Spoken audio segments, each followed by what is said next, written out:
The Bible. Is it hard to understand? When it comes to reading the Bible, the first thing that comes to mind is the fact that this is the Word of God. The seals have been broken, and the truth is here. And when we go throughout the scriptures, when we go throughout extra-biblical records, we find that the language that God employed, that He used to create the heavens and the earth, was the Hebrew language. Christ said, I came for the lost sheep of the house of Israel. But yet no one, no religious leader, no religious church out there anywhere can now identify the 12 tribes of Israel. Can we? God is quite simple, but it seems as if man makes understanding Him hard. What are those mysteries? The truth of your book and the truth will make you free. The Hebrew and Bible Academy, you're invited.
Sun shine on these mountains.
Shalom, brothers and sisters. I'm Elder Rawchaa along with Elder Lawya for your weekly Sabbath lesson. Shabbat Shalom throughout the four corners of the earth. And thank you, brothers and sisters, for your presence. All right. Do us a favor as you file in, please hit the like button because, of course, this particular channel is under a shadow ban. Okay. You'll never see our videos getting suggested in the general public for mainstream, okay? So through your help, others will know that this particular Sabbath service has gone live. All right. Hello to all of you. Let's jump right into a serious, timely lesson. The Prophetic Times of the 10 horns. The Prophetic Times of the 10 horns. I know a lot of you have been anticipating this particular lesson, and let's go in. Who are the 10 horns according to the Bible? Right? There will be a prophetic time in the earth. And in that prophetic time, the true controllers of the earth would come to the forefront. America was created out of these. America was also prophesied to be what? Dismantled by the same beast who created it. Now, the Bible literally breaks this down. It literally breaks it down. But most have become distracted or misdirected through major or mainstream Christian dogma. That's right. Under Christian theology, the 10 horns in the apocalyptic books of Revelations and all those things are a mystery. You seldom see preachers or pastors teach on this because they're told it doesn't matter, or they're told, well, listen, some antichrist is going to pop up out of nowhere and the church will be raptured before that happens, so that's no concern of the church anyway. But real Bible believers, real Bible teachers, the children of Israel who has the commandments of Christ in the end days would blow the trumpet to give the full doctrine and understanding of apocalyptic times, like the times we're living in, the times of the 10 horns. Anyone believe that the president of the United States or presidents of any country are running things are what? Clearly deluded. No president would pass legislation against its own country's interest if they were really in position of power and control. No president, no country would pass legislation that would oppress its citizens if they were really in power over any particular country. So let's get past the figureheads, the political positions. Let's get past the misdirections of Christendom and break down who's really in charge and what Christ said concerning these times. That man of sin must be revealed. Well, that man works for that man has constructed a corporation. A corporation. This is a corporate move in the earth when identifying the 10 horns. Who are they? Are we living in the times of the 10 horns? Are they really controlling wars, the financial systems, the falling of one country and to actually take it over to absorb into the board. That and more will be covered today. You cannot understand the 10 horns without the Bible. First and foremost, it's foreign to anyone who don't understand the Bible. The Bible gives a full, detailed breakdown of who will be running the world and what to expect and how to live through it.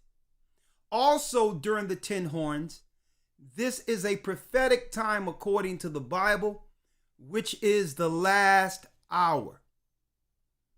The 10 horns would be ruling in the last hour. So what is that talking about? Is it talking about an hour? Is it talking about a time period? What does that mean? 1 second. Let me get that here. It's okay. What does that mean? Well, we'll understand that and more in this particular lesson. The water, Elder Lawya. Yes, sir.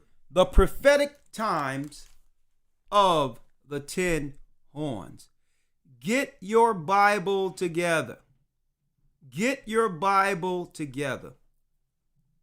Now, one cannot understand these without going way back to the Tower of Babel.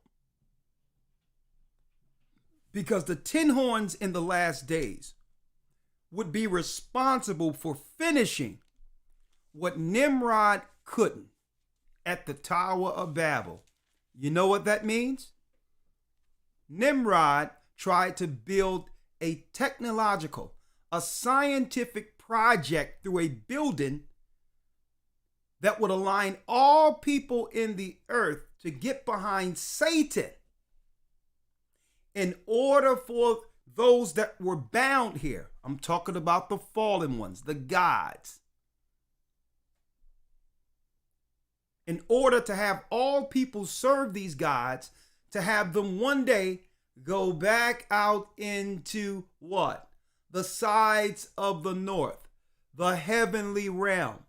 There's no way you can understand the end, the last hour, without first, brothers and sisters, understanding the beginning. We're living in the final hour, and that will be broken down in this lesson. The times, the prophetic times of the 10 horns. You have to know their initiative. You have to know their real plan. You must know the God they serve. Okay? And another thing, never believe that there's an antichrist or one man that's going to pop up out of nowhere and say he's God. That's some garbage that's taught throughout Jesuit. It's a straight Jesuit misdirection. Satan will use many men as antichrist. If one die, he'll replace that position. Nimrod died a long time ago, and he was replaced by the sons of Edom. Not just one man. Okay? The whole satanic Edomite structure has become Nimrod. So in order to understand the final hour, we're going to break down what that final hour is. We must go to the Tower of Babel. Let's go, Elder Rawchaa. Yes, sir. Genesis 11, verse 1. Come on. And the whole earth was of one language and of one speech. And it came to pass, as they journeyed from the east, that they found a plain in the land of Shinar, and they dwelt there. Now let's start there. In order for Satan to accomplish this feat with Nimrod, right, we would have to understand what? The current state of communications amongst all people. That means what? All people, all nations must agree with one initiative and to be able to communicate to accomplish that specific initiative. See? This is why the Bible highlights this. Now, of course, the initiative of bringing the whole world body together in the last days have been accomplished through what? computer technology. It doesn't matter where you live at in the earth. It doesn't matter what language you speak. Through the modern day internet and computer, you can now communicate with someone in an entirely different language, bringing what? Bringing all people back to where we were at the beginning of what? The Tower of Babel. So Satan had to use his technology to bring all people under one speech, one mind, like it once was in the Bible. See how important the Bible is? There's a lot of positive that come with the computer. It's allowing us to communicate right now, right? But there's an initiative. There's a true purpose of why these particular computers were created. Because Satan and his agents and the fallen ones know that their time is short. So they had to find a way to communicate in a short amount of time. So that's the bad part, or the negative that they deemed, necessary. We're going to allow everyone else to communicate, knowing that they can communicate against us, but we must be able to communicate nonetheless, to bring the whole earth under one speech. This is why they created the technological age. The technology that we are on right now, brothers and sisters, isn't what we would call human technology. This is angel technology. Okay? This is angel technology, which is technology that was shown to man to be able to communicate. Okay? Finish reading. And the whole earth was of one language and of one speech. Come on. And it came to pass as they journeyed from the east that they found a plain in the land of Shinar, and they dwelt there. And they said one to another, Go to, let us make brick and burn them thoroughly. And they had brick for stone, and slime had they for mortar. Come on. And they said, Go to, let us build us a city and a tower, whose top may reach unto heaven. And let us make us a name, lest we be scattered abroad upon the face of the whole earth. And the Lord came down to see the city and the tower which the children of men builded. And the Lord said, Behold, the people is one, and they have all one language, and this they begin to do. And now nothing will be restrained from them which they have imagined to do. Come on. Go to. Let us go down there and confound their language. Let us go down and confound the language. Read. That they may not understand one another's speech. That they may not understand one another's speech. Now let me drop this on you with the technology too, because it doesn't mean that technology is bad in of itself. See? The Most High gave us laws. And through those laws, we operate accordingly to understand what's moral or immoral, right or wrong. The computer's in of itself is just what? An inanimate object. But there's a difference between somebody using this technology to teach the word of God, to bring people together, and then another person who will jump on and they will push pornography on the same technology. See? So I don't want people to think because it was knowledge shown to man, technology that's used, that it's all bad. This is why the Most High gave law. Okay, this is why he gave law. Because on the same technology, Christ is being taught. This what? This knowledge of the kingdom, this gospel of the kingdom shall be taught throughout the four corners of the earth, then the end shall come. See? So the Most High knew that what? That this technology would be utilized in the earth at the very end.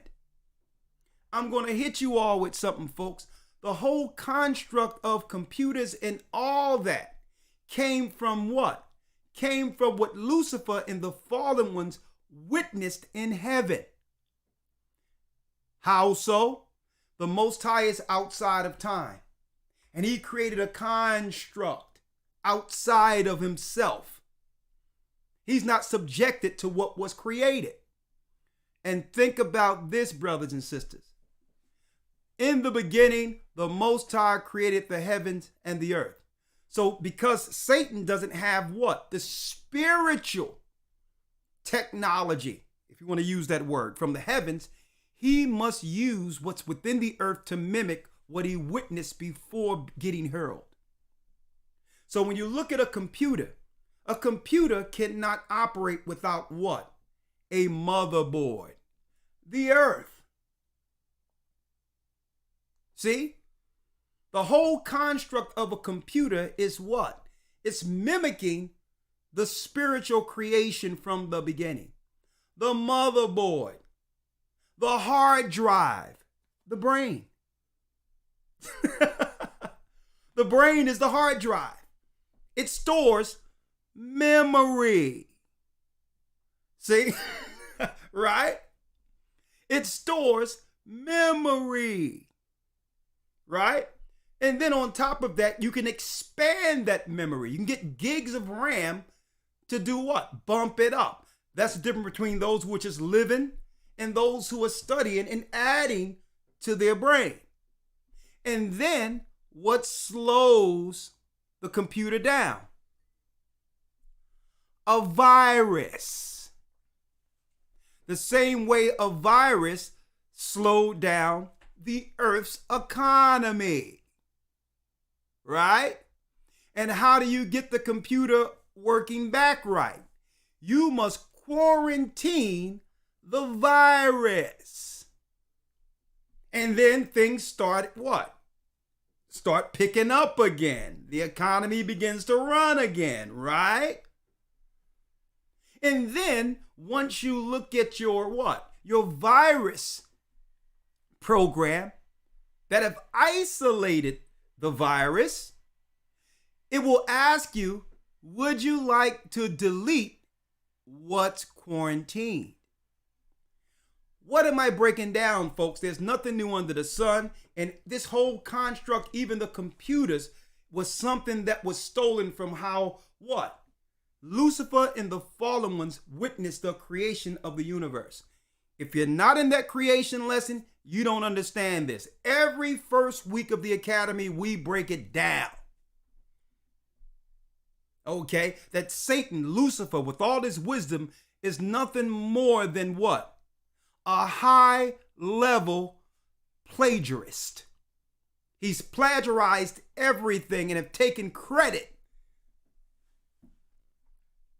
for our God's creation, including everything he created on a lower level, came from the mind of who? The God of Israel. The God of Israel. Finish reading, Elder Lawya. Yes, sir. Verse number 8. So the Lord scattered them abroad from thence upon the face of all the earth, and they left off to build the city. And they left off to build the city. Therefore the name of it is called Babel, because the Lord did confound the language of all the earth, and from thence did the Lord scatter them abroad upon the face of all the earth. Now one might ask, Elder, we're talking about the end day prophecies, the prophetic times of the 10 horns. Why are you going to the Tower of Babel? Well, good question.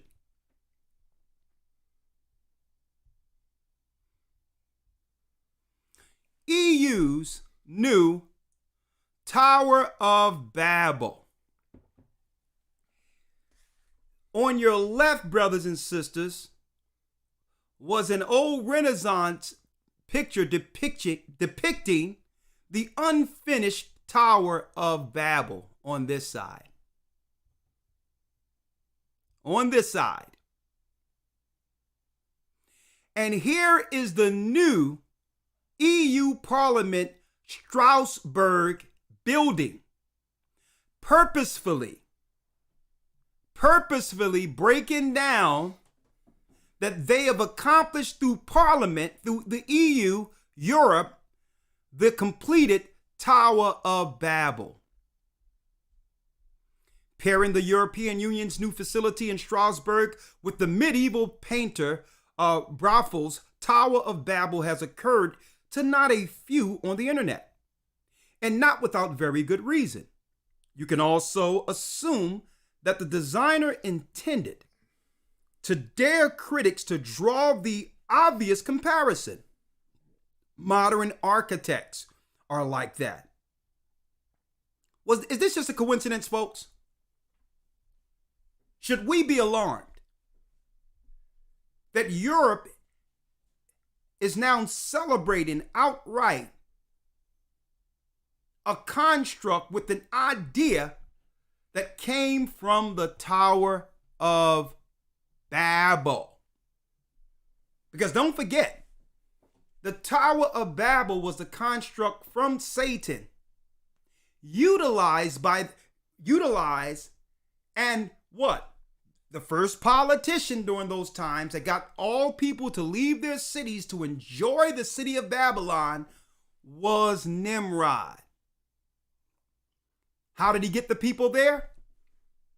Well, not only did he afford the people or the population excitement, entertainment, he also promised the sons and daughters of Noah safety in the city. When they shall say peace and safety, know that sudden destruction comes what? Upon you.